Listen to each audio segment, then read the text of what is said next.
નગરના માર્ગો પર પસાર થતા પહેલા સાવધાન થઈ જજો, કારણ કે રખડતી નીલ ગાયો તમને અડફેટે લે તો નવાઈ નહીં. સચિવાલય પાસે તોફાન કરતી નીલ ગાયનો એક વિડીયો વાયરલ થયો છે. બે નીલ ગાયનો તોફાન કરતો આ વિડીયો વાયરલ થયો છે અને નીલ ગાય અચાનક જો આવી જાય તો અકસ્માત પણ થઈ શકે છે, વ્યક્તિને ઈજા પણ પહોંચી શકે છે. આ ગાંધીનગરના રસ્તાઓ પર આ પ્રકારના દ્રશ્યો અત્યારે જોવા મળી રહ્યા છે. સચિવાલય પાસે તમે જો જઈ રહ્યા છો તો સાવધાન થઈ જજો. હિરણ, નીલ ગાય સામાન્યતઃ કોઈ જંગલ વિસ્તાર હોય કે કોઈ હાઈવે વિસ્તાર ત્યાં એમનું આવી રીતે તેઓ જોવા મળતી હોય છે, પરંતુ અહીંયા તો સચિવાલય વિસ્તારમાં આ જોવા મળી રહ્યું છે. ગાંધીનગરમાં કેવા દ્રશ્યો જોવા મળ્યા?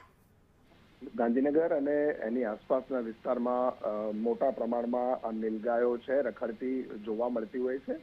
નદીની કોતરોમાં સામાન્ય રીતે એમનો વસવાટ હતો, પરંતુ સતત વધતા વિકાસ અને શહેરીકરણના કારણે હવે શહેરી વિસ્તારમાં પણ આ નીલગાયોનો ત્રાસ જોવા મળ્યો છે. આ જે દ્રશ્યો છે એ બિલકુલ સચિવાલયનો કોર્નર વિસ્તાર કે જ્યાં સ્ટેટ ઇમરજન્સી કંટ્રોલ સેન્ટર આવેલું છે એની પાસેના આ વિડીયો છે કે જ્યાં બે નીલગાય છે તે તોફાન કરી રહી છે. એ પ્રકારના દ્રશ્યો સામે આવ્યા છે. બંને જે પ્રકારે દ્રશ્યો છે એ જોતા જો ત્યાંથી ઝઘડતા રોડ ઉપર આવે તો રોડ પર જતા વાહન ચાલકો અથવા તો રાહદારીઓને અડફેટે લઈ મૃત્યુ પણ નિપજી શકે એ પ્રકારની સ્થિતિ છે. સામાન્ય રીતે વાહન સાથે જે અથડાય તો પણ વાહન પલટી મારે એ પ્રકારની એની તાકાત હોય છે. કોઈ પણ પ્રકારનો એમને રોકવા માટેનું વ્યવસ્થા તંત્ર ગાંધીનગર કોર્પોરેશન અથવા તો વન વિભાગનું ન હોવાના કારણે આ પ્રકારે બેફામ જાહેર માર્ગો પર પણ આ નીલગાયો રખડતી ગાંધીનગરમાં જોવા મળે છે. આભાર હિરેન તમામ વિગતો માટે. તો જે પ્રમાણે ગાંધીનગરના રસ્તાઓ પર આ નીલગાય જોવા મળી રહી છે.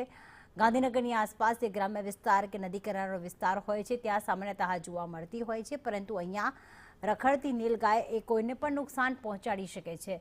આ વિસ્તારમાંથી ઘણા બધા લોકો જે છે એ પગપાળા કે પછી વાહનોમાં પસાર થતા હોય છે અને નીલગાયના કારણે તેઓ ઈજાગ્રસ્ત થઈ શકે છે, તેમના પર હુમલો કરવામાં આવી શકે છે. પરંતુ અહીંયા કોર્પોરેશન આ નીલગાયને પકડવામાં ક્યાંક નિષ્ફળ નીવડી હોય તેવું લાગી રહ્યું છે, કારણ કે સમગ્ર રાજ્યમાં અને એમાં પણ ગાંધીનગર એવું કહેવાય છે કે જ્યાં રાજનેતાઓ હોય છે જેના કારણે સ્વચ્છતા અને આ તમામ વસ્તુઓનું વધુ ધ્યાન રાખવામાં આવતું હોય છે. પરંતુ અહીંયા તો ગાંધીનગરના રસ્તાઓ પણ ક્યાંક હવે રખડતા શ્વાન, રખડતા ઢોર અને રખડતી નીલગાય હવે તો એક મોટી સમસ્યા છે.